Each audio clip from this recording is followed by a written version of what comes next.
Welcome back to another episode of the Experts in Fire podcast. I'm your host, Mike Vennard, and with me today is Randy Mowry. Today's episode is the differences in gas fire pit burners and their benefits. Let's get into it.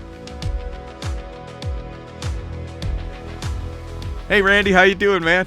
Mike, I'm doing great. How are you today? I'm fantastic, brother. I am fantastic. Beautiful day outside. This is the time of year here in sunny Michigan. I have to use those words while I can, sunny Michigan. I get super pumped about roadside stands and sweet corn. Just sitting there shucking corn while you're on the roadside, right? I'm telling you, dude, there are some roadside stands around us where the sweet corn is just fantastic. And I got to be honest, man, and you live down in Texas. I live down in Texas, right? I think they get like 5 crops of corn down there or something dumb like that. It's not 5, but we only get 1 harvest up here, and when we do, it's good stuff. Yeah, so by the time we're recording in September, we're going to be talking about how it's cooled off big time, and I actually will be right on the threshold of hunting season. So, you know, when everyone's listening to this, it's wabbit season. It's hunting season. And it's fire pit season. Everybody's going to be using their fire pit burners that we're talking about today, right? You know what? I was just thinking there's nothing better than getting to your fire pit after the hunt in October, because it's a great time of year. Some days it's going to be hot when you're sitting in the blind. Some days it's going to be cold, but no matter what, after a good hunt, coming back to your fire pit is a great thing. Man, great segue, no matter Randy. what, Thank you. No matter what, you're in the blind. I love it. So yeah, let's do it, man. Let's talk about the differences in gas fire pit burners and their benefits. You go to our website and you're going to see all kinds of shapes and sizes and just a lot of different things, and it can be overwhelming to some folks. So we just wanted to talk about those shapes and the benefits of them. Why don't we just start with a round burner, Randy? What's that about? The round burners they're the round burners, double or triple ring burners.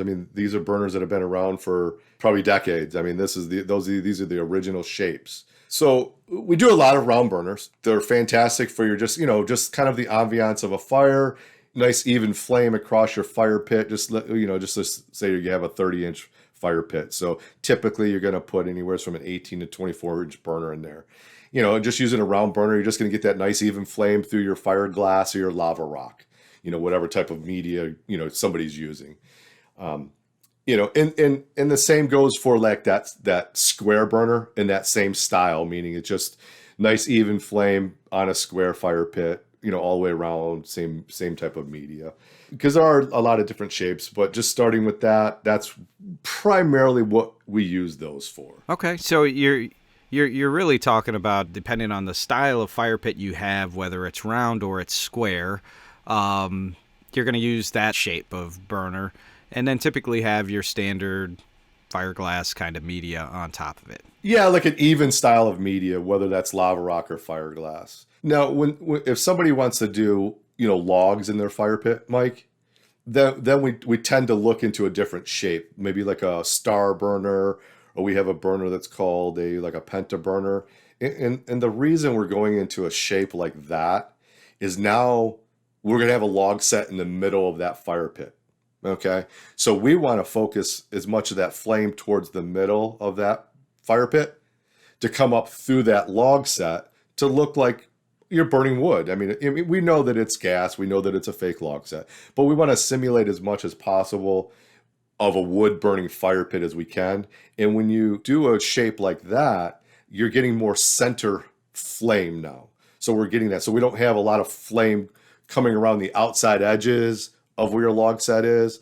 We want to kind of centralize that so that it comes up through the middle. That's really the reason why we start to lean towards those other shapes, is for that log set. On the media side, we have gone from glass to that log set look probably in the last 2 years, Randy. We sell more just logs to put on people's fire pits than I think we ever have. It's blown up in the last 2 years. It really has. Yeah. A lot more fire pits being built in yards where they want that wood look as they're having a bonfire out there, but they wanted to move to gas.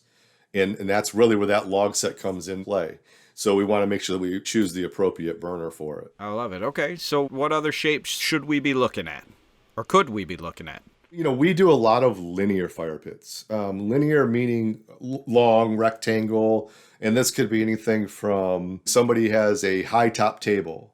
Example, Mike, would be we do a lot of restaurants like bars, and they'll put like a high top linear table, and maybe they'll build like a 5 or a 6 foot table. They want a little bit of flame coming down the middle of it. We'll use what they call a through burner. It's just a single tube burner that might be, and it's just on a 48-inch pan. You'll have like a 3-foot burner inside of it. It's just a ribbon flame, single flame coming up through some lava rock or some fiberglass, typically in an application like that. Just that ambiance of a flame coming in there while they're entertaining their guests. We do a lot of residential properties too. A lot of people have been doing and building their own. Then sticking with the linear, you have your H burners, like the letter H. Instead of having that single tube burner, now we have 2 of those linear burners. So we're getting into something, maybe somebody wants a linear retaining wall. They're looking over their patio. On the other side of the patio, they built this nice retaining wall, and it kind of leads over into their pool area, and they want to see flame. Maybe that's 12 or 18 inches wide because it's a little wall. So we want to provide a little bit more flame, so we're using an H burner. So you have 2 rows of flame essentially coming through your media, whether that's lava rock or fiberglass. So it's giving you more flame. Same thing, that nice ambiance, nice flame coming up through it. It's just more of it using an H burner. Then we have S burners, just like the letter S. Maybe it's a little bit more lower profile, and they want that S shape because they want to see that S-shaped flame. It's really up to the client kind of what they want as far as the design, what's going to fit best for them. But those burners in the linear, each of them has their place depending on the size. And then, of course, just like with the round, we can do full custom. I've done fire pits 20 foot long in a linear with dual burners, H burners that are 20 feet long. So there's nothing too big or too small. Yeah, the more I sit here and listen to you talk, the more I think of the different clients we've had over the years. Even in my own experience selling with Woodland, it was got that gentleman from Texas who is like, Randy, I want the biggest flames that you can get.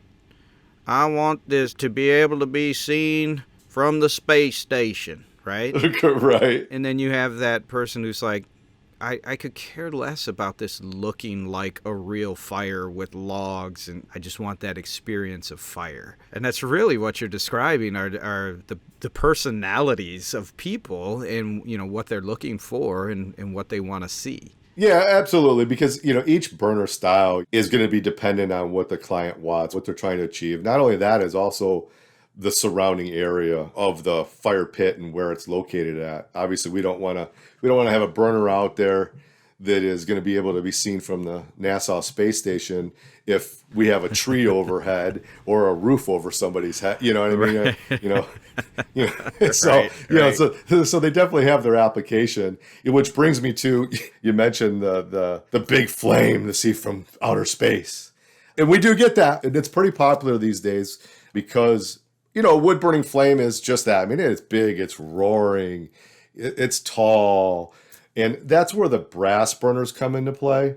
When we start talking about brass burners, they have basically an air intake that increases the velocity, almost like shooting the flame out of what they call ports at the top. So just to use some round numbers here, if a stainless steel burner at the same BTU is providing, we'll just say like 6 to 8 inches of flame height, the brass burner is going to be somewhere in that maybe 12 to 16 inches of flame height.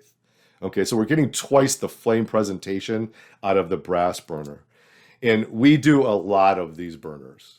It is just because more and more people, they want the bigger flame. And these burners are also good, Mike, for log sets because of the huge flame. You can actually put some bigger log sets in them and really get that impactful look out of it. Now, do you have to use logs? No, not at all. I'm working on another 77 inches right now, brass burner, and they're just going to backfill it with lava rock. just like a 10-footer that I did a couple years ago. And in a brass burner, there's those linear options we talked about with stainless. And there are H-burner options like we talked about in stainless. So you have the same options in the brass from that standpoint of that linear as you do the round and square, except for we're really increasing the flame size at this point. You have fire-related questions, and we have answers. You can email us your questions at podcast@woodlanddirect.com or give us a call at 586-221-3638. We would love to be able to answer them right here on the Experts in Fire podcast.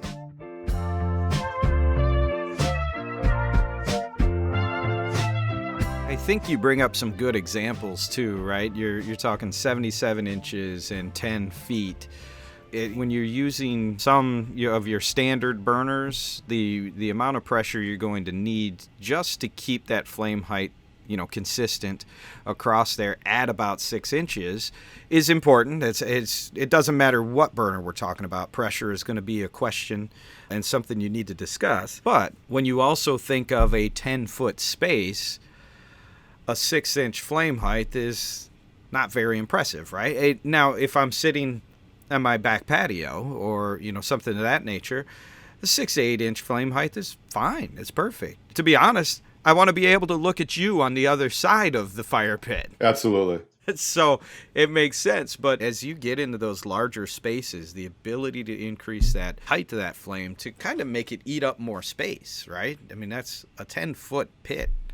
Man, that's a big pit. There's the application. It all goes to what somebody wants, what they're trying to achieve, aesthetically, functionality-wise. So they each have their own benefit in their own application of what's going to work best for the client's fire pit and where it's going to be located at. You mentioned brass, which is typically a type of port coming off of it. We also have options for that in stainless now as well. There's a manufacturer who is building stainless that has stainless ports coming off of it that is giving the same effect, that pressure build so that it can have taller flames. Correct. Yeah. So brass was just the original series in that design.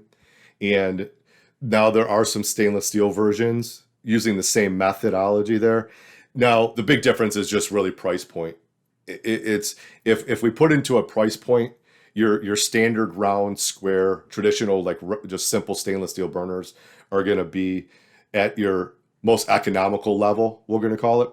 And then your stainless with the air mixers built into the ports is going to probably jump you up into that mid-level from an economic standpoint, and then the brass being at the high end. It's just more of a price point thing than anything else when it comes between the stainless steel and that brass version being the same. Yeah, that's good stuff. So are there any other shapes that folks should be aware of as they're listening today? It brings up a good point because we do a lot of custom, Mike. And when it comes to shapes, when it comes to making something custom, especially like out of stainless steel, we can really pretty much build anything custom. I remember, I believe it was it might have been last year, the year before, a homeowner wanted the Gucci logo, I believe, and their fire pit. And we were able to build it. We do a fair number of like college logos, whether it's the letters or the design of the animal that represents their college, whatever it may be. Design-wise, it's really pretty much unlimited is what can be done. There might be some limitations to building some things in shapes out of a brass system, but when it comes to like building out of stainless, it's open-ended. There's not much we probably cannot make in a stainless steel design to benefit a particular project that somebody has in mind. Absolutely. And I do have to say, because I can hear legal in my ear right now, there are copyright restrictions to certain things, folks. So we do have to be careful and make sure we follow all the rules when it comes to the different colleges and things of that nature. But I agree, Randy, when it comes to custom work, stainless can be bent and moved around in a way that the brass just can't be. So definitely some really cool options. I'm glad you brought the custom side up because that is where stainless shines a lot. And don't get me wrong, we've done a lot of custom brass work. You can do a lot for both, but you're right. If you're talking shapes in terms of being able to bend and twist and turn, stainless is a great way to go. If you're talking, you're okay with a little more linear straight line turns, 90-degree turns, 45-degree turns, then, and you want that flame height, then absolutely brass is a great way to go there. So a lot of options. I think that's what we're falling to, is we have standard shapes, but we can do a whole bunch of custom shapes for you too. Absolutely. Yeah. There's a ton of just your standard sizes that are available for fire pits in both the stainless steel and as well as in the brass itself before you even have to consider any type of custom. So, I just encourage everybody, always give us a call if there's any questions on a particular model, what's going to work best for them. Because that's the question, what's going to work best for me? And the question back is always, what is the application? Where are we putting it? And really diving into the usage and placement of where it's at. We'll make sure that we get the correct one set up for it. If you have questions, comments about different shapes, just the functionality of them, because I know it's something that I had to learn, Randy, you had to learn, and we train hard on when folks come in. It's not just as simple as here's a square. What does it do? What's the benefit to a square? How does it fit? Where does it fit? What kind of media is good on top of it? A lot of good questions to be asked, or should be asked, that most people don't know, to ask. And that's what we're here for. If you're a pro out there and you are chasing up the business and you have folks asking you questions and you're unsure, reach out. Check out our website as well. There's a lot of good information there, but please reach out and we'll be happy to walk you through the answers to those questions and even educate you a little more thoroughly on different manufacturers that we work with inside the industry and help get you to a place where you can close those deals out there and be doing installs and putting people's patios in and selecting the proper burners. So if you do have questions, comments, please reach out to us in all the different media formats. We'll be happy to get those on the air and chat about them. But we really do appreciate all of our listeners, and we're thankful for the folks who are downloading this podcast. And Randy, I'm super thankful for you, brother. Thanks for taking your time and doing this with us, man. Oh, thank you, Mike. I appreciate it. I enjoy doing this, so this is great. And that wraps up another episode. We'll see you next time, because Justin is about to take us out. Justin, do we play music right now? Peace out. Da, da, da, da, da, da. Dun, dun, dun, dun, dun, dun, dun.